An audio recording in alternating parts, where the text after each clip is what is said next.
জলাবদ্ধ নগরীর আরো খবর জানবো সহকর্মী সম্রাট আনোয়ারের কাছ থেকে। সম্রাট, আপনি সকাল থেকে কিন্তু বিভিন্ন জায়গা ঘুরে আমাদেরকে দেখাচ্ছিলেন যে বেশ কিছু জায়গা আসলে জলাবদ্ধতার সৃষ্টি হয়েছে, জনজীবনের ভোগান্তি দেখাচ্ছিলেন। এই মুহূর্তে আসলে কি অবস্থা রাজধানী জুড়ে একটু জানাবেন। আমি বেশ কিছু জায়গায় ঘুরেছি, রাজধানীর বিভিন্ন পয়েন্টগুলোতে ঘুরেছি।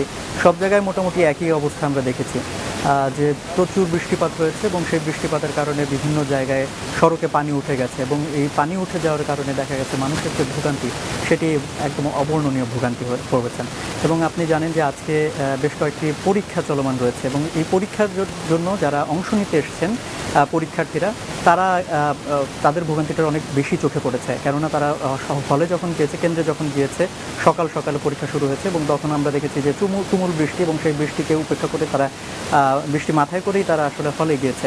এবং হল থেকে যখন বের হয়েছেন তখন আমরা দেখেছি যে বিভিন্ন জায়গায় এই হলের সামনের, কেন্দ্রের সামনের যে সড়কগুলো আছে সেগুলো ডুবে গেছে এবং সে কারণে তারা কিন্তু সেই হল থেকে বের হয়ে তাদের গন্তব্যে ঠিকঠাক মতো পৌঁছাতে পারেনি।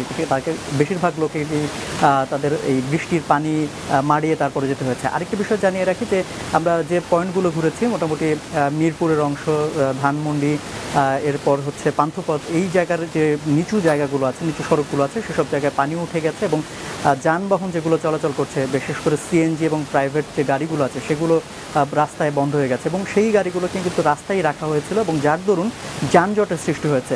এবং শুক্রবারের সকালটায় আমরা জানি যে মানুষজনের আনাগোনা কিন্তু তুলনামূলক কমই থাকে, কিন্তু যখন তারা বের হতে থাকেন তখন রাস্তাঘাটে একটা চাপ পড়ে গাড়ির, সেই চাপটিও আজকেও পড়েছে। কিন্তু তার চেয়ে বেশি ভোগান্তিত হয়েছে যখন যে গাড়িগুলো নষ্ট হয়ে গিয়েছে কিংবা বন্ধ হয়ে গিয়েছে সেগুলোর কারণে যে জটলাটা তৈরি হয়েছে সেই জটলায়। তো যারাই বের হয়েছেন পরবর্তীতে আমরা দেখেছি বেশিরভাগ মানুষই তাদের গন্তব্যে নির্দিষ্ট সময় তো যাওয়ার কোনো প্রশ্নই আসে না, তারা বেশিরভাগই রাস্তাতেই বেশিরভাগ সময় কাটিয়েছেন।